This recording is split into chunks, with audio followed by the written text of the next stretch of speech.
Habíamos adelantado, hemos invitado al congresista no agrupado Carlos Anderson, que es uno de los pocos economistas, no sé si el único economista que hay en el Congreso. ¿Usted? ¿Ah? Creo que somos dos. Creo que, bueno, economista propiamente dicho soy yo, pero hay dos ingenieros económicos, ¿no? Ingenieros económicos. Sí, que nunca he entendido qué cosas son. Es bueno, pero existe como carrera. No son existe ingenieros. como carrera. Hay No ingenieros son económicos, efectivamente. Sí. Bueno, en todo caso, vamos a hablar de algunos temas económicos, de inversiones en el Perú y del puerto de Chancay, pero es inevitable comenzar preguntándole su opinión sobre la situación generada por la revelación de las posesiones de joyas de la señora Boluarte y las diligencias fiscales frustradas que han tenido lugar el día de hoy.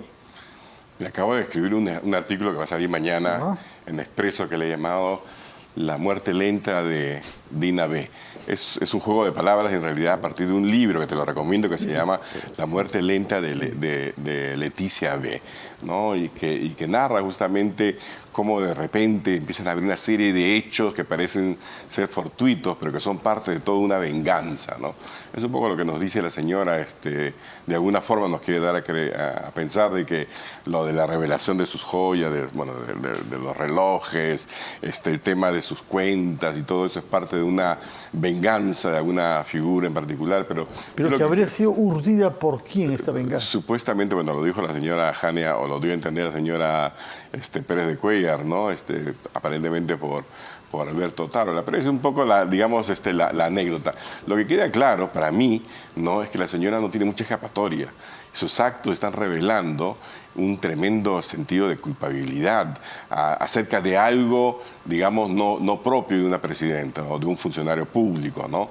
Porque el haber digamos, escondido, no haber dado a conocer que tenía todos estos relojes que aparentemente son de muy reciente data, ¿no es cierto?, te lleva a preguntarte, a ver, alguien se compra no uno, sino 2, 3, 4 relojes de 18.000, 15.000 euros, así como si nada más.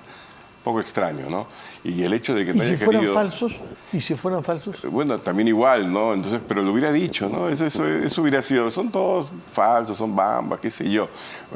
Mil disculpas a la marca, alguna explicación de ese tipo, ¿no? Pero el haber querido sencillamente minimizarlo, y también haber utilizado a toda su maquinaria, digamos, del equipo de ministros para que no minimicen. Todos, algunos ministros. Bueno, algunos voluntarios, si tú quieres, como el de salud, etcétera. Pero lo que yo he señalado varias veces, que a mí sí me parece importante, porque además de saber, bueno, ya sabemos que es incompetente la señora, lo dice en sus actos, tenemos que saber si es corrupta. En el Perú, como tú sabes, hemos tenido por demasiado tiempo una actitud demasiado complaciente frente a la corrupción. Hemos llegado incluso a aceptar que alguien, como decíamos, ¿no? Bueno, roba pero hace obra, no importa, ¿no? Eso nos ha llevado a la situación en la que estamos. Por eso necesitamos tener una actitud de altísima intolerancia frente a la corrupción. La señora Boluarte lo ha tratado de poner, digamos, hasta en la forma como sus ministros juramentan, dicen libre de corrupción, pero a la primera que tiene para demostrar que ella pues vive por sus palabras, ¿no?, que sus actos reflejan eso, lo que hace es no responder, ofenderse y de alguna forma obstruir la búsqueda de la verdad, ¿no? De acuerdo. ¿Y qué pensar de las iniciativas de vacancia que se han planteado en el Congreso por una parte de Perú Libre y creo que el día de hoy ha sido anunciado de Juntos por el Perú, ¿no? Sí, mira, a ver, el tema de la vacancia siempre es un tema complicado porque los causales de vacancia son muy específicos. Lo sucedido, ¿no? Digamos que efectivamente no hubiera una buena explicación, como no la hay hasta ahora por el tema de los relojes o de las cuentas, etcétera, no constituye una razón de vacancia, según lo que establece el artículo 113, si mal no me equivoco, de la Constitución. Tampoco en sí mismo el hecho constituye, digamos, una incapacidad moral permanente, ¿verdad? No hemos visto, por lo menos en este año, digamos, el tipo de cosas que vimos con el presidente Castillo, ¿no?, que era básicamente una corrupción organizada, ministros por aquí, por allá, reuniones, obras a morir, pequeñas si tú quieres, ¿no? Pero era claro que eso era sistémico. Aquí no hemos visto eso. Entonces, yo no creo realmente que amerite una vacancia, pero sí la investigación, y que cuando termine el mandato pues va a tener que responder. Dar cuentas de una manera rigurosa. Pasemos a hablar sobre temas económicos, que son los de su especialidad. Por una parte tenemos el tema de las AFP, los fondos de pensiones privados. Se trata de la inminencia de un 7º retiro de fondos. Usted votó a favor, me parece. Yo voté a favor, sí. ¿Por qué le parece que es conveniente para los pensionistas y para la economía nacional que se produzca ese retiro? A ver. Para comenzar, creo que es importante y es necesario que de una vez por todas reconozcamos el fracaso de las AFPs como un sistema nacional de pensiones. Es un fracaso total. Las propias cifras que nos dicen revelan que es un fracaso. Estamos hablando de 2 o 3 de cada 10 trabajadores que de alguna forma han logrado tener algún tipo de ahorro en un sistema de ahorro forzoso. La rentabilidad, por ejemplo, a cada rato dicen la rentabilidad es 10%, ¿no es cierto? Yo acabo de verificar cifras, la rentabilidad nominal es de 7%. Sí, sí, un poco más alta que los bancos, ¿no? Pero son distintos riesgos. Se supone, a ver, existe una relación que se llama riesgo-retorno, ¿ya? Si yo no tomo ningún riesgo, yo debo tener una tasa baja, ¿ok? Por eso es que un depósito te paga bajo, ¿ok? Si yo tomo más riesgos, entonces debería exigir una tasa de retorno mayor. Esa relación no se cumple. Entonces aquí lo que tenemos es son rendimientos mediocres, porque tenemos una supervisión que es pues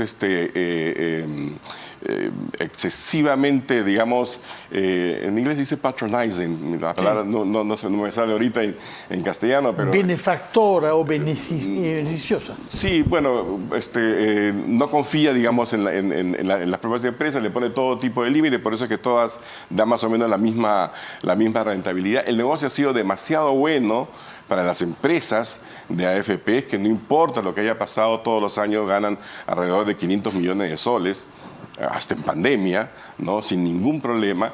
O sea, es decir, la relación de riesgos, ¿no? Ha sido todo para el que aporta y 0 riesgo para las empresas de AFP. Eso es un negocio pues, que no existe en ninguna otra parte del mundo con esas características. Entonces no han tenido ningún incentivo porque no han asegurado pues, pensiones mínimas, por ejemplo, ¿no? Entonces hoy en día la pregunta era, bueno, hay que reconocer que esto no funciona, porque el sistema es un sistema excluyente, porque para poder ser parte del sistema de AFPs tienes que tener un trabajo formal en un país que tiene altísima informalidad.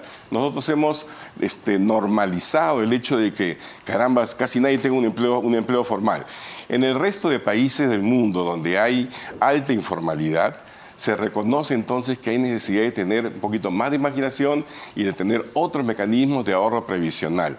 Existen las mini pensiones, hoy en día tú podrías, en otras partes del mundo, en África, en Asia, tú utilizas mecanismos parecidos a Yape, por ejemplo, y la gente ahorra, ¿no? en sus billeteras digitales, y todo ese tipo de cosas se han ido trabajando, digamos, en propuestas en el Congreso, en un grupo que se llama el Grupo de Pensiones, en el que yo soy parte, ¿no? Donde está el almirante Montoya, donde hemos pues, hablado con todos los expertos y hemos logrado una serie de ideas, por ejemplo, para incorporar a los informales, etcétera. Eso no ha sido recogido por nadie. En la Comisión de Economía se pretendió, bajo una estratagema, creo yo, equivocada, ¿no? Mezclar ambas cosas. Mezclar la propuesta de reforma del Sistema Nacional de Pensiones, sobre todo la del MEF, ¿no? Con el tema de los retiros. Básicamente, ya te apruebo los retiros, pero me apruebas esto. Pero como bien lo ha hoy día conversando ahí con el presidente de la Comisión de Economía, me reconocía así, pues, algo que yo dije desde el primer día. ¿Cómo podemos aprobar una reforma de esta naturaleza que debería durar los próximos 30 años, ¿no? Si no tenemos ni siquiera un estudio actuarial de cuál sería el costo fiscal de los cambios que sugiere el MEF?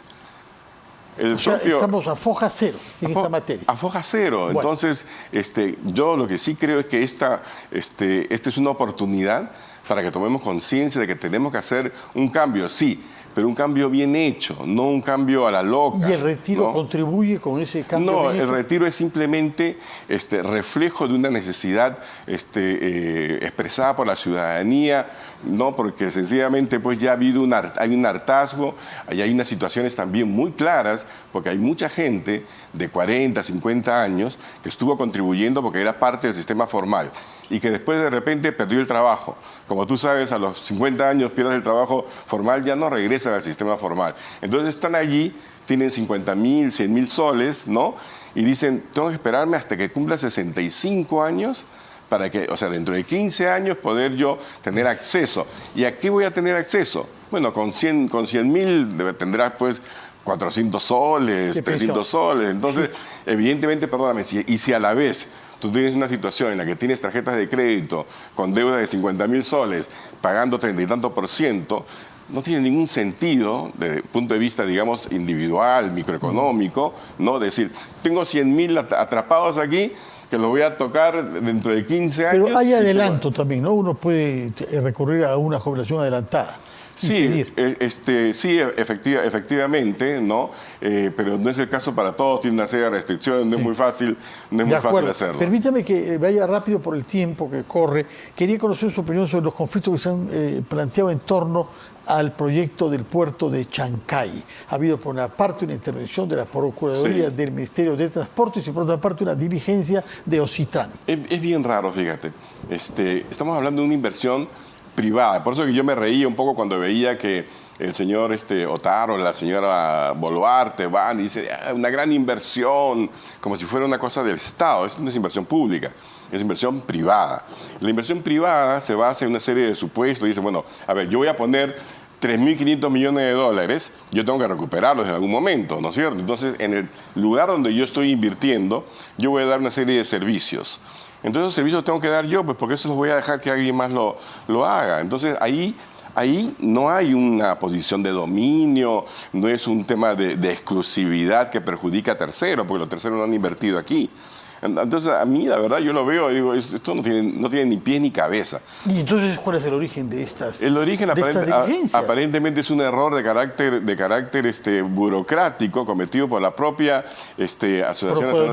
Autoridad Nacional Portuaria, ¿sí? ¿No? Que después de 3 años dice, uy, pero esto podría tener un impacto sobre este tipo de cosas, cuando la inversión se dio sobre la base, ¿no? de que esos servicios, claro, realidad, son 3 cosas relativamente simples, me parece: remolcaje, sí, poner gasolina, y los prácticos, que son los que entran para que los barcos se acerquen al puerto, ¿no?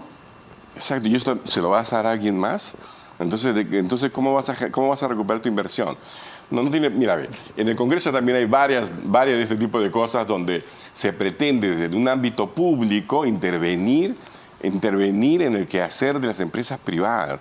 Eso me parece sumamente peligroso. Muy bien, muchas gracias por su opinión y por formularla rápidamente. La próxima vez le vamos a preguntar sobre el ministro de Economía actual, los anuncios que ha hecho. Perfecto. De inversiones, ahí sí, vía APP o vía obras por impuestos, en particular una inversión tan importante como la del anillo vial, pero queda pendiente para la próxima vez que nos visite. Señor Carlos Anderson, congresista no agrupado. Vamos a hacer una pausa, deseándole felices días de fiesta, señor Anderson, y conversar